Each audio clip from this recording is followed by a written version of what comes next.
Boa tarde a todos.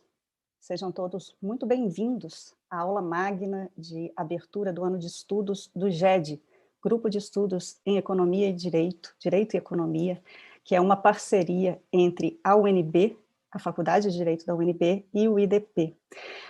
Eu sou Amanda Flávio de Oliveira, eu sou professora de ambas as instituições, tenho a alegria de compartilhar a liderança do GED com o professor Fernando Meneguin, que aqui está, e nós lá no GED, a gente tenta trazer uma perspectiva econômica para as questões jurídicas, então estudar, pensar o direito a partir das suas implicações econômicas. Hoje, na abertura das nossas atividades, a gente está tendo a oportunidade de receber uma grande autoridade, um convidado especial, e a alegria, então, de receber aqui o ministro Gilmar Mendes. Eu gostaria de pedir ao professor Fernando que faça a gentileza de apresentar o nosso convidado especial. Muito obrigada, ministro Gilmar. Boa tarde a todos. Como a professora Amanda informou, eu sou também o líder docente do GED, e hoje a gente está muito feliz de poder anunciar aqui e receber o professor Gilmar Mendes. Ele nos falará um pouco sobre um tema que é de grande interesse para todos nós, estudiosos de Law and Economics, as consequências econômicas das decisões judiciais. Em brevíssimo resumo da carreira do ministro Gilmar, ele é ministro do Supremo Tribunal Federal, onde já ocupou a presidência no biênio 2008-2010, é mestre em Direito pela UNB, onde também fez sua graduação, além de ser mestre e doutor pela Universidade de Münster, na Alemanha.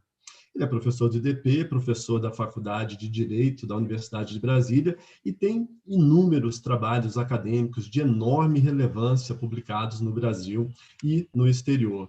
Professor Gilmar Mendes, muito obrigado por ter aceitado o nosso convite. A palavra está com o senhor. Bom dia a todos, bom dia, professora Amanda Flávio de Oliveira, bom dia, professor Fernando Meneguin, bom dia a todos os que acompanham esse grupo de estudo de Direito e Economia. Eu vou tentar fazer um amplo apanhado da importância de alguma visão de consequência ou de alguma visão econômica no âmbito do direito constitucional, pensando alguns aspectos do debate, a partir talvez até da própria Constituição brasileira. Eu me lembro, só para tentar discutir isto numa perspectiva da jurisdição constitucional e do processo constitucional, que em 99, 97, 99, nós discutíamos uma nova lei sobre o processo constitucional no Brasil. Uma lei que tratasse da ADIM, da ADC, e depois veio, em seguida, uma disciplina sobre a DPF. A Lei 9868 e a 9882. E elas trouxeram, professores Fernando e Amanda, elas trouxeram uma inovação no sistema jurídico-político do Brasil, que foi a modulação de efeitos. A ideia de que era possível fazer-se uma atenuação daquela nossa regra tradicional de que a lei inconstitucional é nula com eficácia ex tunc, como nós dizemos, portanto, com efeito retroativo de eliminação de todos os efeitos da legislação. E eu me lembro que, à época, isto causou muito tumulto, muita discussão, e mesmo no grupo que nós integramos, à época, e aqui o dispositivo mais conhecido é o artigo 27 da Lei 9868. Nós tínhamos a resistência de pessoas importantes que diziam que isto seria um convite ao cometimento de inconstitucionalidades conscientes.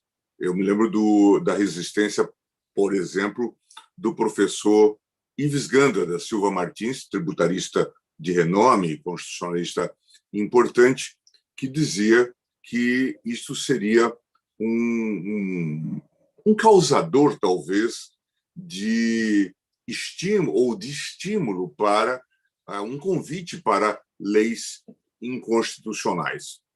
Eu, pelo meu lado, sempre dizia que isso não havia, que, sobretudo agora, com esse nosso sistema de controle, com essa amplitude dos legitimados para a ação direta, nós não tínhamos esse perigo. Ninguém gostaria de fazer uma lei mais ou menos inconstitucional. Agora, claro que o debate é sempre técnico e de difícil realização. Por outro lado, obrigar o Estado a devolver os recursos, ainda que tenha essas fórmulas de preclusão, limitada a cada 5 anos e tudo mais, muitas vezes levava a um enfraquecimento.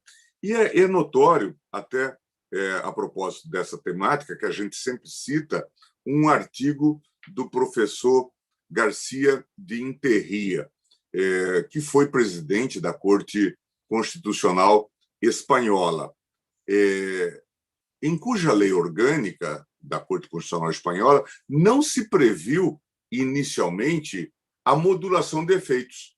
Portanto, em princípio, a lei declarada inconstitucional seria uma lei ipsi iure nula.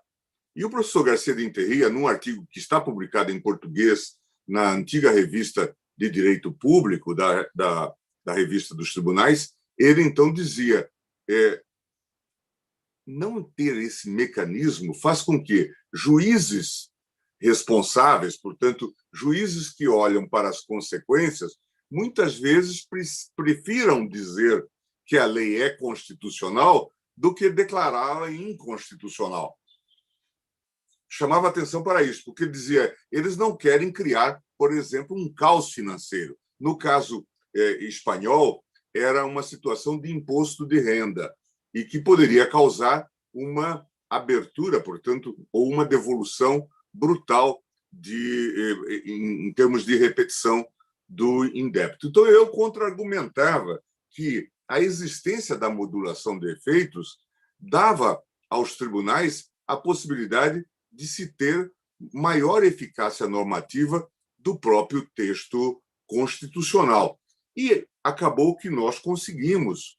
Isto foi aprovado no artigo 27, que, ainda assim, com algum tipo de cautela. Como os senhores sabem, o artigo 27 exige um quórum especial para a modulação de efeitos.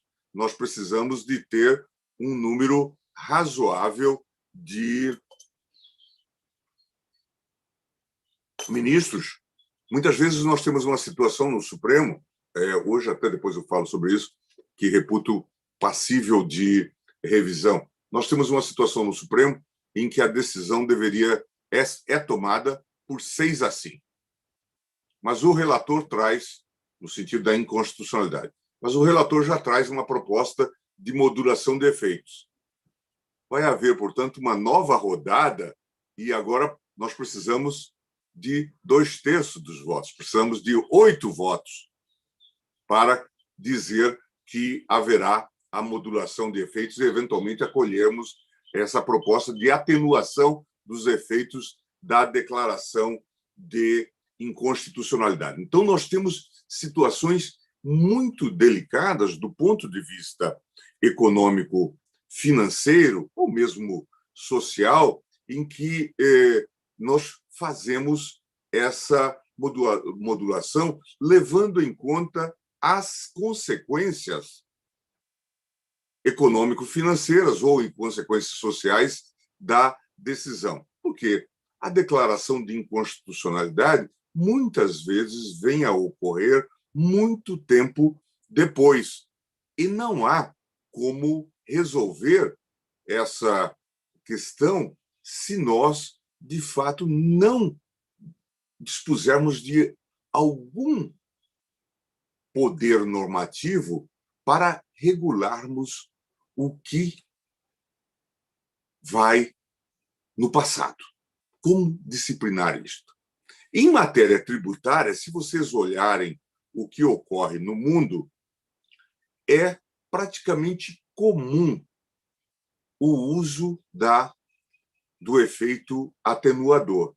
Por quê? Porque, como os senhores sabem, nós hoje todos vivemos num contexto de Estado fiscal, em que receitas e despesas têm que andar, de alguma forma,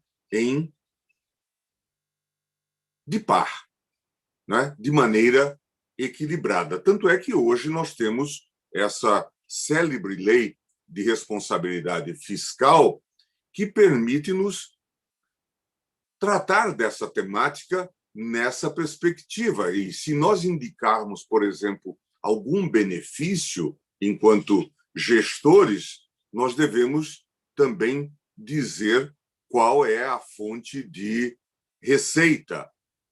Então, é preciso que isso seja, de alguma forma, conjugado e gerenciado e gestionado de uma maneira conjunta. De modo que, se nós tivermos amanhã a declaração de inconstitucionalidade de um tributo, nós temos um reflexo imediato na coluna das despesas, porque esse tributo dá sustentabilidade a políticas públicas de investimento, de gastos, de aplicação.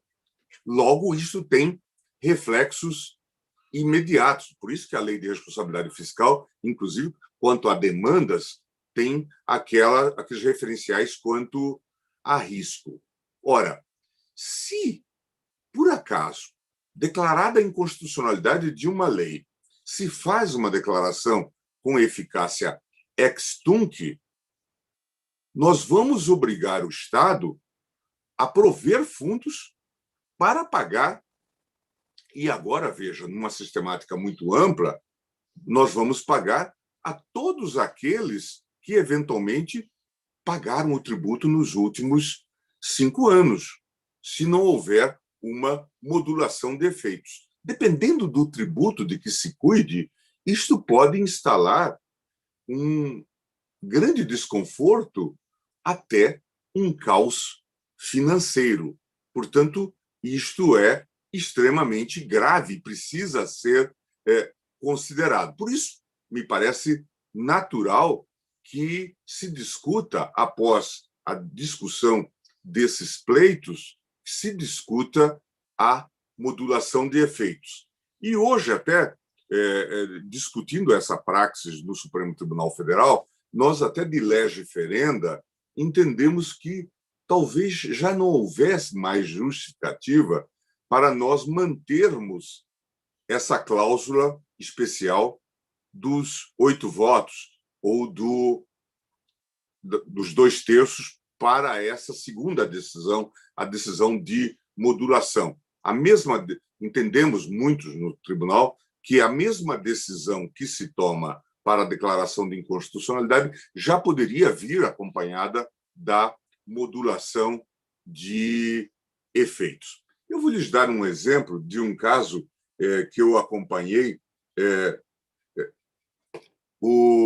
e que tem a ver com essa situação clara que nós...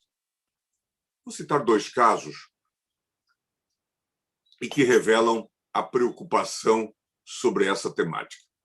Quando eu fui advogado-geral da União, como vocês referiram muito cordialmente no meu currículo, e é uma função que me deu imenso prazer e alegria. Fui muito feliz na Advocacia Geral da União de 2000 a 2002 e travando muitas batalhas, enfrentamos aquela questão do racionamento de energia, que também é um tema importante para essa discussão de Law and Economics, né?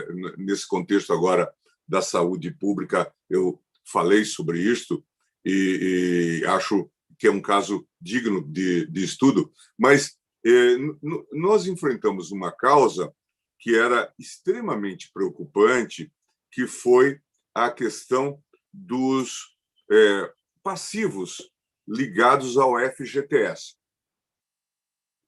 Como todos sabem, o Brasil é, para vocês, de Law and Economics, um parque temático, porque, de fato, tem de tudo, né? Se forem olhar todas as questões que nós vivenciamos, os planos econômicos, que, em geral, geravam problemas no que dizia respeito ao passado, aos contratos que tinham sido celebrados com dado índice e tudo mais. Recentemente, nós tivemos no tribunal essa discussão sobre qual é o índice para a correção monetária dos débitos trabalhistas, e isso gera toda uma confusão com aquela escolha da TR. Mas então nós tínhamos no Supremo Tribunal Federal a causa do FGTS, em que a Caixa, como sabem, continua a ser, é a gestora desse fundo, mas ela recebia orientação para aplicar os índices de correção monetária,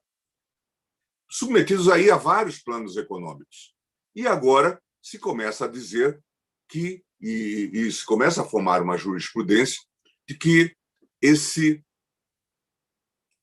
créditos ou débitos existentes, ou esses créditos dos trabalhadores em relação ao FGTS, deveriam ter sido corrigidos com dados índices e não com outros. Vários planos econômicos a que esse sistema se submeteu.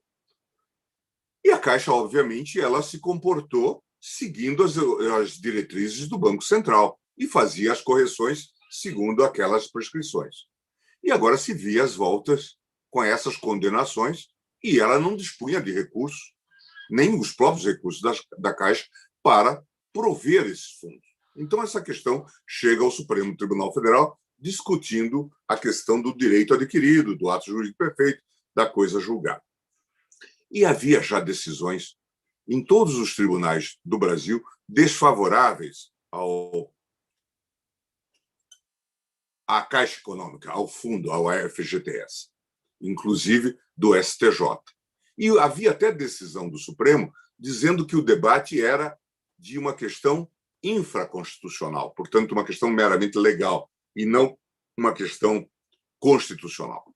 Bem, me coube, então, como advogado-geral da União, sustentar a tese da União e da Caixa Econômica no Supremo Tribunal Federal. À época, só para os senhores terem uma ideia, essa causa era estimada em 100 bilhões de reais. Muito provavelmente alguma coisa, considerando a variação da moeda da época, alguma coisa como 100 bilhões de dólares. Certamente era a maior causa que nós tínhamos em vista naquele momento. O Brasil sempre surpreende a gente, mas sem dúvida nenhuma. E nós fomos discutir essa temática no Supremo Tribunal Federal, com muita dificuldade técnica, porque tínhamos decisões que não mencionavam a Constituição, portanto, não atendiam ao requisito do pré-questionamento e tudo mais. Ao fim e ao cabo, nós logramos um parcial conhecimento dos recursos extraordinários. E conseguimos dividir essa conta. Portanto, copo meio cheio ou meio vazio, o caso do FGTS. Ficamos, portanto, com a conta no valor de 50 bilhões. Apenas 50 bilhões, que a União teria que aportar para o FGTS gerido pela Caixa Econômica, porque parte da demanda que nós trouxéramos ao Supremo, o Supremo não conhecera, e já não tínhamos mais possibilidade de fazer qualquer revisão. O que os senhores imaginam que, depois disso, nós fizemos? Nós fomos buscar um fundo para pagar essa conta. Criou-se, o que até hoje está em vigor, um sistema de tributação das contas do FGTS, contribuições sociais especiais para verter para o fundo. Se dizia que, quando isto acabasse, quando se zerasse o pagamento, o tema seria encerrado. O resultado é que os governos sempre acham novas despesas para as fontes já existentes. Até hoje se discute, então, o encerramento dessa multa e dessa disciplina, que foi prevista em lei complementar, mas isso subsistiu. Mas o que eu estou a dizer? Que quem pagou essa conta? De alguma forma, foram os contribuintes em geral. Como o Estado não produz recursos, o Estado fiscal normalmente retira recursos do sistema econômico, né? Diante daquela imposição, e eu estou dando um número líquido, 50 bilhões de reais, que na época talvez correspondesse a 50 bilhões de dólares, o Estado foi buscar os recursos. Foi buscar o recurso no mesmo setor. E, certamente, empresas que foram sobretaxadas por conta do FGTS repassaram isso para o público em geral, para o público consumidor. Portanto, um belo case, né, para vocês da área de Law and Economics analisar, né, e discutir. Né? Então, se tivesse havido uma modulação de efeitos, muito provavelmente nós não teríamos tido essa consequência e isso teria sido atenuado. Eu falei que falaria de um segundo caso. E o segundo caso é bem mais recente, também ligado à questão dos passivos dos planos econômicos no que concerne aos poupadores em geral. E aqui, vocês sabem, nós tivemos decisões para todos os gostos. E a luta inicial era bancos, entidades, portanto, de financiamento ou de poupança, e os poupadores. Só que o que diziam os bancos? Chamando, inclusive, a União para o feito. Eu segui as orientações do Banco Central quanto ao índice de correção monetária, o índice de correção da poupança. De novo, isso tem a ver com os planos econômicos mal-sucedidos que tivéramos ao longo desses anos. E, depois de grande expectativa, nós vimos, inclusive, que no Supremo, diante de casos de suspeição, de casos de impedimento e tudo mais, que talvez nós não tivéssemos maioria para discutir essa matéria. E aí veio, de lado dos consumidores e do lado das entidades bancárias, uma proposta de acordo. É um segundo case que eu ofereço como sugestão a vocês para discutirem. E eu era relator de um desses processos, salvo engano, o ministro Toffoli de outro, e o ministro Lewandowski, nós, de alguma forma, abraçamos de maneira bastante feliz a proposta de um possível acordo entre as entidades bancárias e as entidades de defesa do consumidor, porque, de fato, este era um caso difícil de ser resolvido, tendo em vista até as situações consolidadas no âmbito judicial. Considerando também a perspectiva de que não fora essa solução, muito provavelmente, se as entidades bancárias restassem condenadas, como tudo parecia indicar, certamente elas teriam um pleito contra a União, porque elas só operaram com aqueles índices em função da determinação, prescrição, orientação do próprio Banco Central. Situação análoga àquela que nós vivéramos com o FGTS.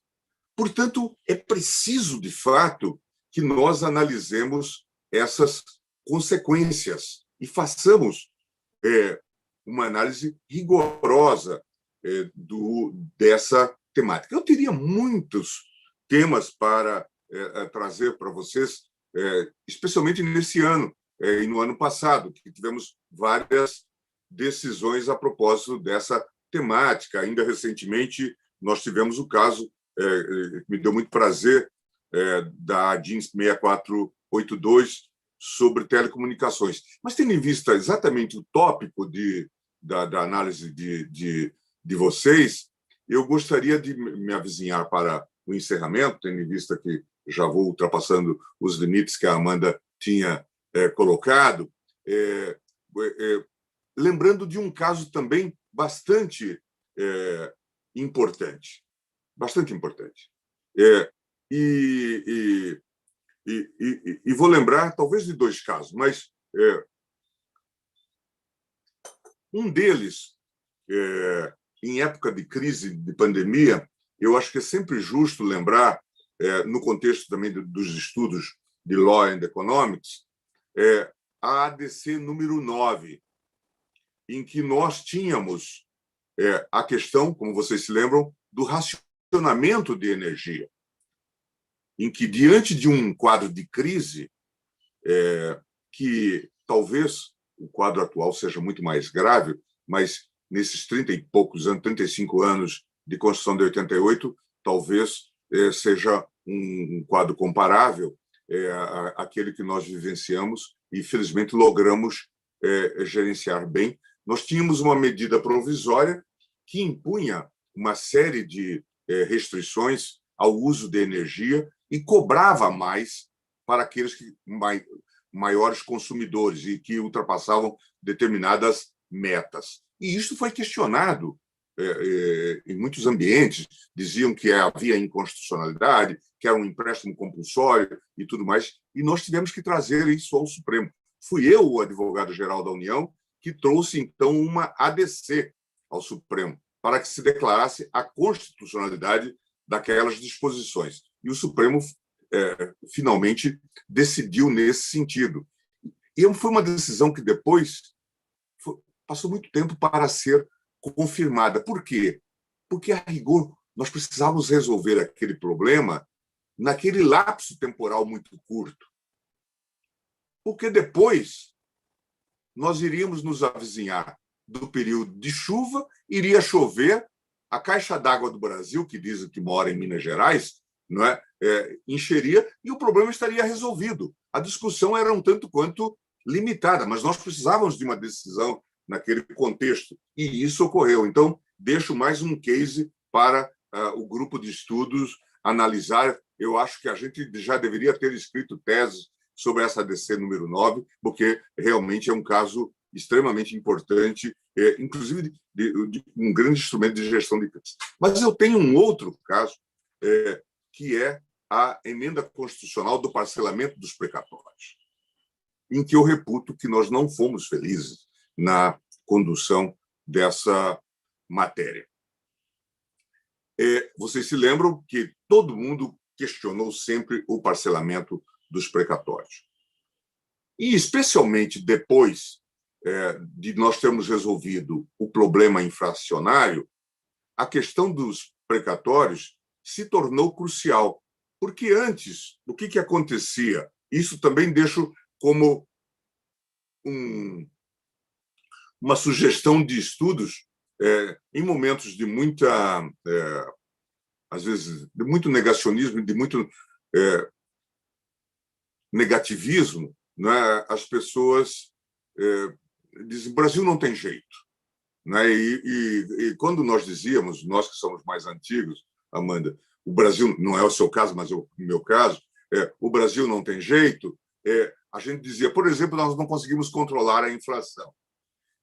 A própria Constituição, Roberto Campos dizia, era uma Constituição inflacionária, porque consagrava a correção monetária, né? Não confiava que nós íamos ter uma moeda relativamente estável. Então, nós estabelecíamos a ideia da correção monetária como eterna, e nós conseguimos resolver o problema da inflação. Mas isso também deixa consequências. No modelo anterior, o que acontecia? Nós de certa forma, parcelávamos o precatório no modelo inflacionário. Por quê? Nós fazíamos uma correção monetária em junho, julho, quando encaminhávamos isso para o orçamento. Eventualmente, colocávamos um critério qualquer de correção monetária e pagávamos em junho ou julho deste ano, para as contas que já tinham transitado em julgado, para pagar durante o ano próximo, portanto, o ano de 2022. Era assim o mecanismo. E aí recebíamos aquilo que estava destinado, eventualmente com algum tipo de correção monetária limitado. Só que aí, o que acontecia? Nós passávamos a ter um crédito, e aquilo virava como se fosse uma pensão vitalícia. Todo ano a gente pedia um precatório complementar daquela conta. Logo, era uma forma de parcelar indefinidamente. Veio agora o Plano Real e, de fato, obriga União, estados e municípios a pagar com alguma proximidade do valor real a conta que foi fixada. Portanto, já não há mais esse desgelo da montanha do débito. Né? Isto é que passou a ocorrer. E o que aconteceu foi que estados e municípios, sobretudo, a União menos, mas estados e municípios, passaram a ter uma imensa dificuldade de pagar essas dívidas. E vieram, então, as fórmulas de parcelamento das emendas, por emenda constitucional, dos precatórios. Aí chega, o Supremo, em alguns casos, disse que isso era inconstitucional, até que veio um caso em que o Jobim tinha construído essa emenda constitucional, junto com os governadores, para tentar fazer um parcelamento com alguma racionalidade. Mas eis que o Supremo decide, provocado pela OAB, dizer que esta emenda era inconstitucional. No debate, era interessante que vocês um dia passassem para os seus seguidores aí do grupo, debatessem, vissem o debate e os debates que nós tivemos, porque houve embargos de declaração, propostas de modulação de efeitos, para verem que quando a gente se distancia da realidade, em suma, se a gente tem febre, a gente não pode quebrar o termômetro, né? Nós temos que acreditar naquilo que ele está. E nós, no Supremo, teimamos em não acreditar. O que nós fizemos? Nós fizemos o seguinte: por 6-5, nós declaramos inconstitucional a emenda dos precatórios, do parcelamento dos precatórios. E aí, o que aconteceu?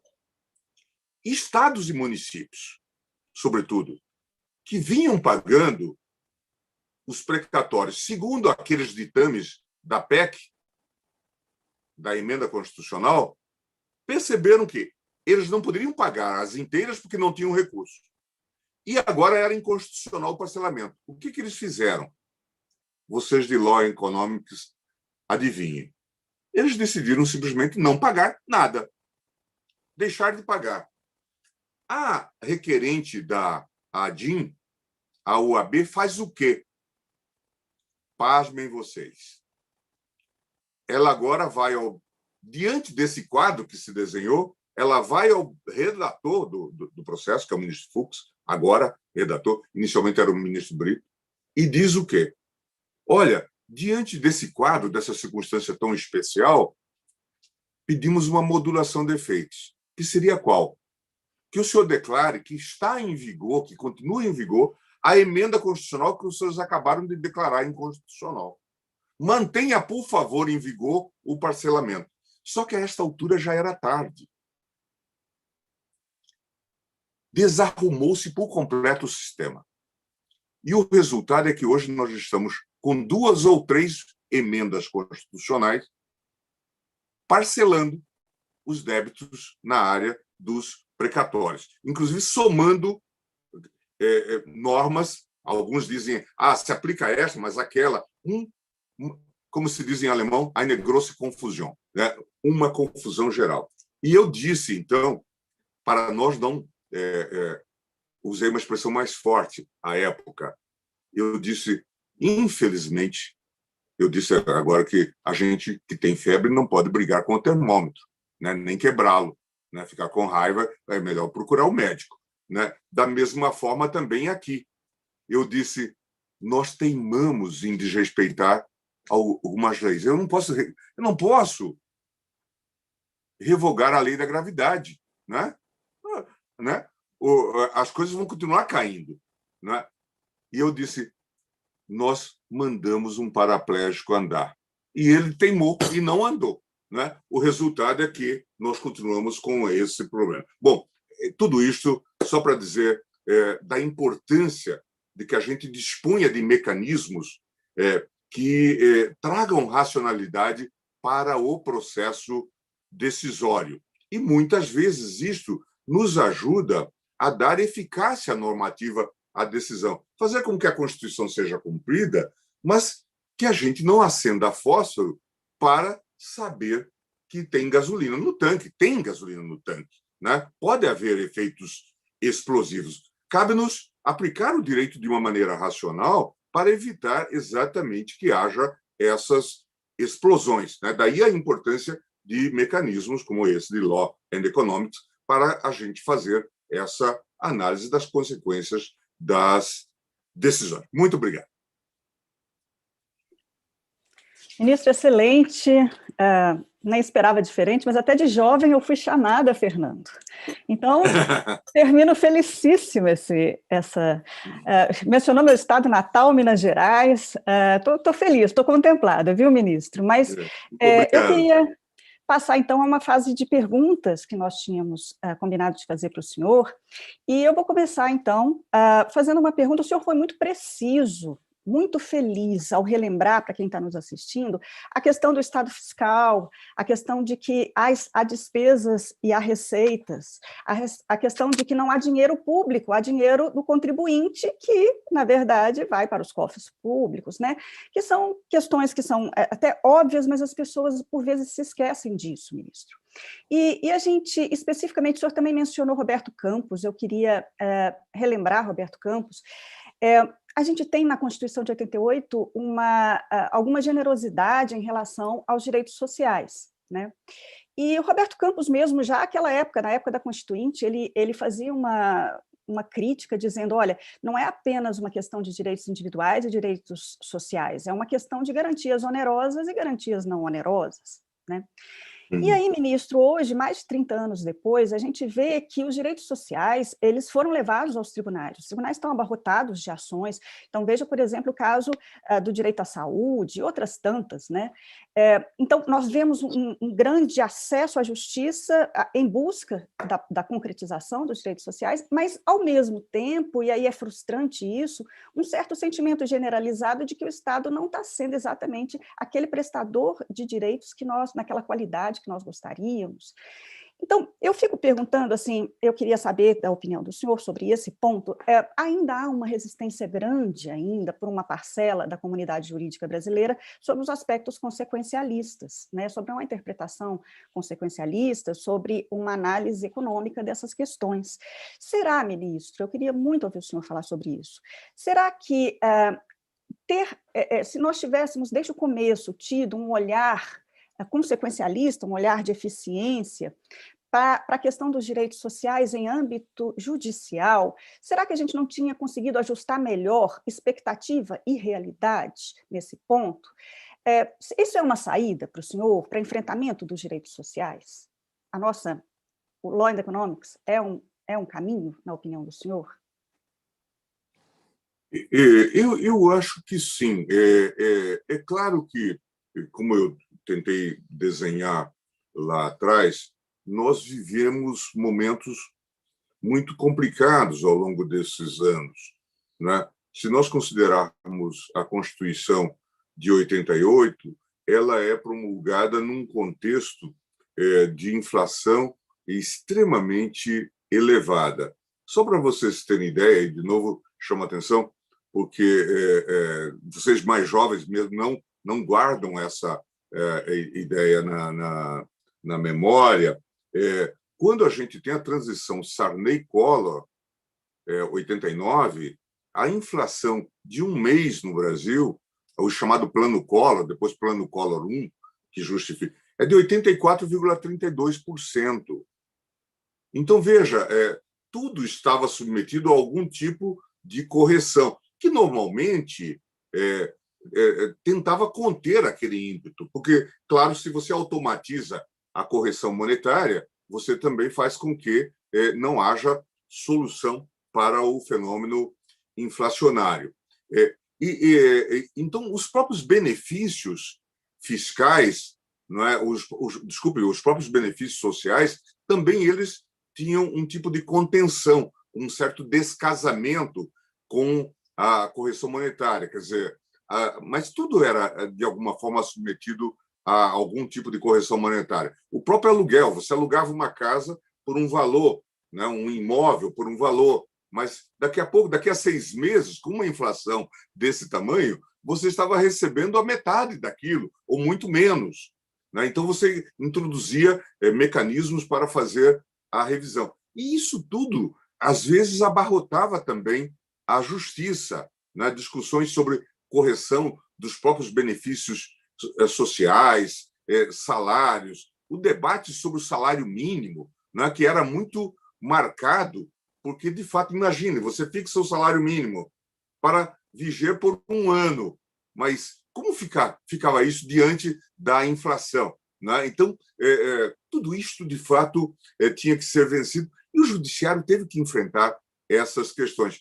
Por isso que eu brinquei com vocês dizendo que o Brasil é um parque temático, né, para essas discussões de law and economics, porque foram muitos os experimentos e tudo mais, e no próprio plano Collor, como vocês sabem, tem aquela medida radical que foi tomada do congelamento dos ativos, né, em que, de fato, se tenta reter o ativo circulante, congelando-os nos bancos, e com isso fazendo com que houvesse inflação. E provocou um trauma enorme na população. Tanto é que hoje, na Emenda Constitucional 32, tem lá um dispositivo proibindo o uso de medida provisória para reter ativos ou coisa do tipo, né?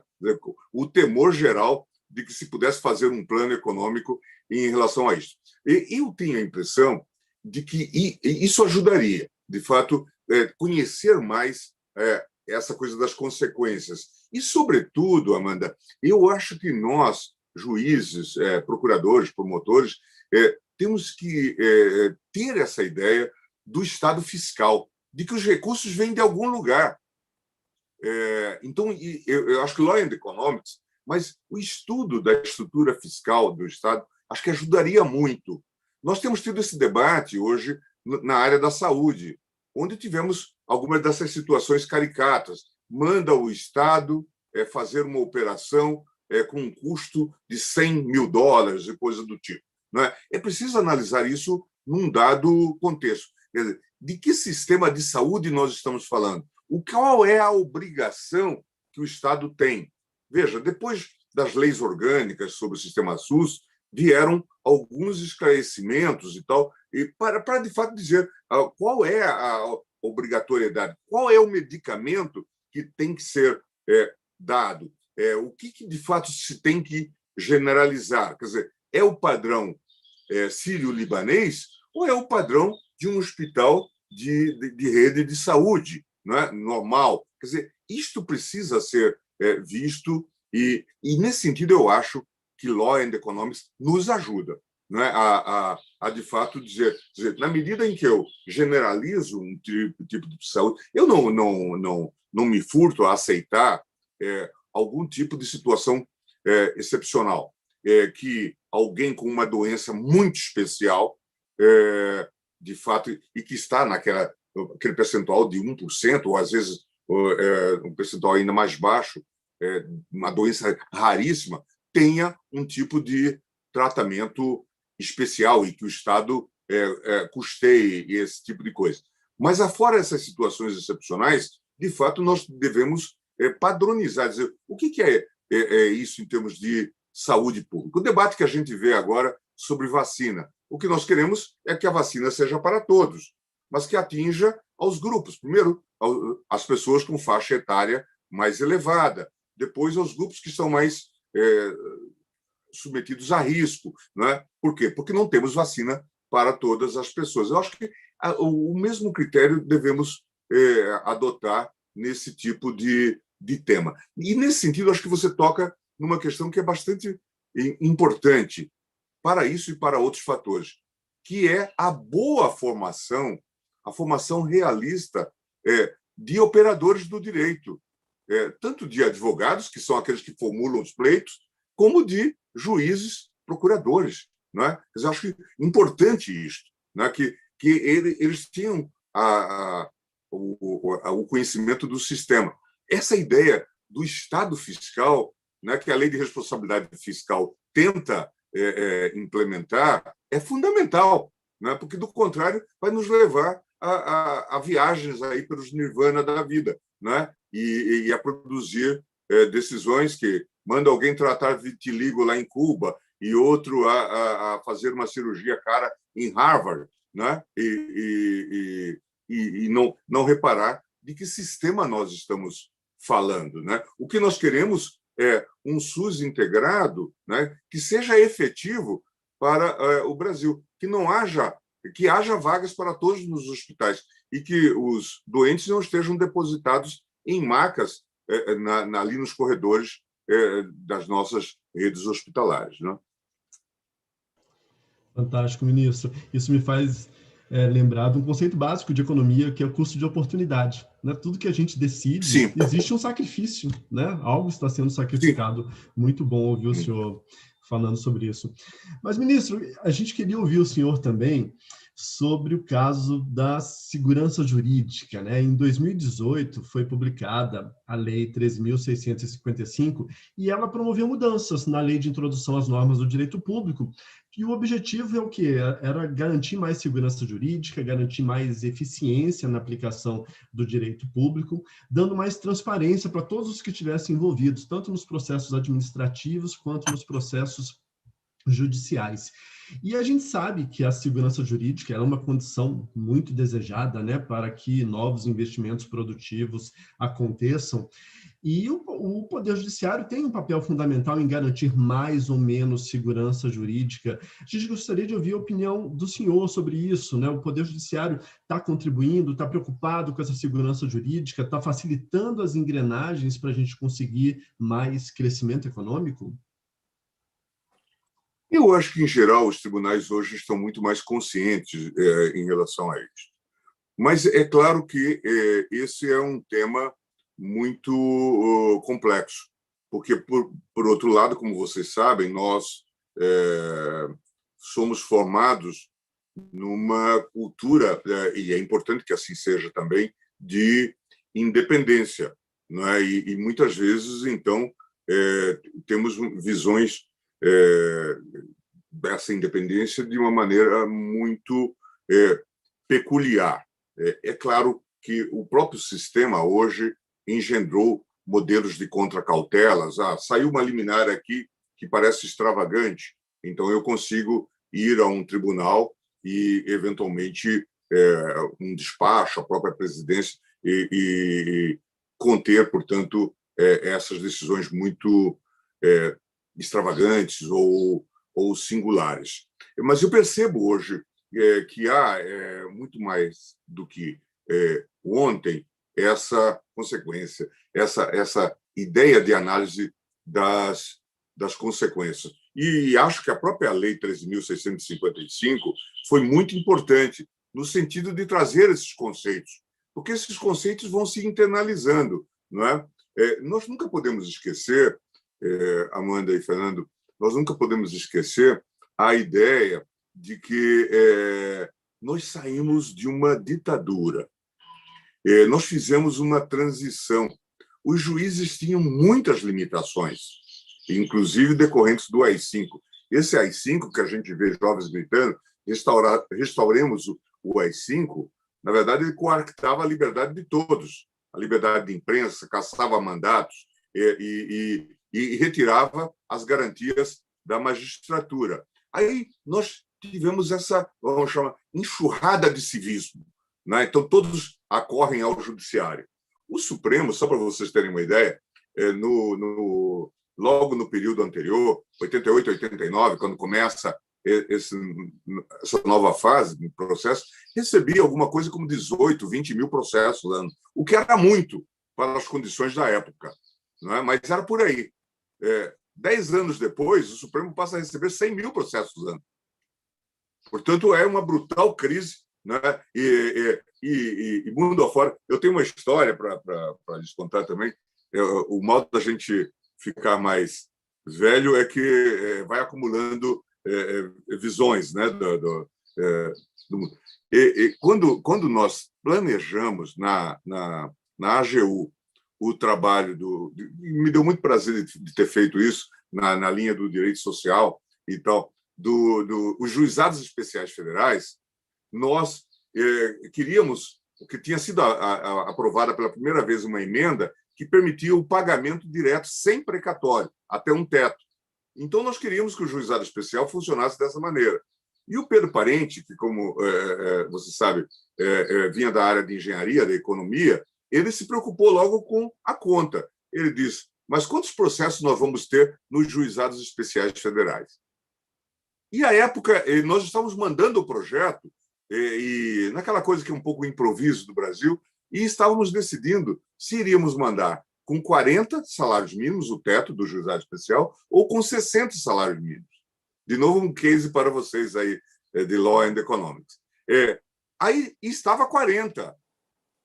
Mas o Pedro disse, poxa, podíamos colocar um pouco mais, 60. Pergunte lá no STJ, no Conselho da Justiça Federal, se vai ter, qual será o impacto. Quantos processos nós vamos ter por ano para a gente estimar a condenação? Pouco tempo depois veio a resposta. Eles consideraram o número de processos que havia nas varas de previdência da Justiça Federal. E eles disseram, não será mais do que 200 mil, 100 mil, 150, 200 mil processos. Qual não foi o susto de todo mundo quando se descobriu que hoje os JECs, os Juizados Especiais Federais, JEFs, né, eles são maiores do que, tem mais processos lá do que na Justiça Federal como um todo. Eles chegaram logo a 2 milhões, 2 milhões e 500. Por quê? É como se a gente construísse uma São Paulo-Santos, não é? Uma via, inicialmente era uma via apertada, agora nós colocamos mais pistas, e as pessoas que antes não iam ou que iam de ônibus passam a dizer, agora eu vou pelo JEF, né? O resultado foi esse. Por quê? A gente não conhecia, o que acho que é um tema importante para vocês discutirem também no âmbito de Law and Economics, as demandas reprimidas. Nós não sabíamos quantas pessoas não iam à justiça por conta do fato da justiça ser muito demorada. Quando eles descobriram que em 1, 2 anos eles podiam ter um pleito resolvido, né, eles passaram a ir para a justiça. E hoje tem alguns mecanismos de uniformização junto à Justiça Federal, ao STJ, mas eu acho que esse tema entrou na nossa agenda. A ideia da segurança jurídica, acho que estudamos muito mais precedentes, acho que estamos numa fase melhor. Ministro, a gente tinha mais perguntas a fazer, mas eu estou preocupada com o horário. A gente tinha comprometido com o senhor que seria de 12h a 1h, então acho que as perguntas ficarão para uma outra oportunidade. E eu gostaria, sobretudo, de agradecer ao senhor muitíssimo por essa disponibilidade, por esse conteúdo tão rico, né? por quanta história importante, interessante. Para os jovens que estão nos acompanhando, eu sou do tempo da inflação, ministro. Eu acompanhei a inflação. Mas há nossos alunos aqui de graduação também assistindo que leem essas histórias e não viveram, né? E é importante a gente conhecer a visão do senhor sobre isso. Muitíssimo obrigado, foi uma honra. E eu vou passar a palavra, então, para o meu amigo Fernando, meu grande colega de liderança aqui, para agradecer ao ministro em nosso nome. Bom, ministro, muito obrigado. Em nome do Grupo de Estudos em Direito e Economia, a gente agradece muito a presença do senhor aqui, sua participação. Agradecemos a todos que estão nos acompanhando, a audiência bem alta aqui. E aproveitando o espaço, né, convidar todos para acompanharem nossas redes sociais, nossos episódios de podcast, onde as pessoas vão ter a opção, a oportunidade de aprender um pouquinho mais de Law and Economics, de ouvir especialistas falando sobre temas ligados a Law and Economics, além dos nossos canais no LinkedIn, e o podcast está no Spotify. Então é isso. Muito obrigado, ministro. Agradecemos ao senhor e a todos os que nos ouviram. Eu agradeço a oportunidade, dizer que eu me diverti muito hoje aqui, relembrando esses episódios que fazem parte um pouco da história do Brasil e também da minha vida. Maravilha. Obrigado. Até mais, pessoal. Boa tarde.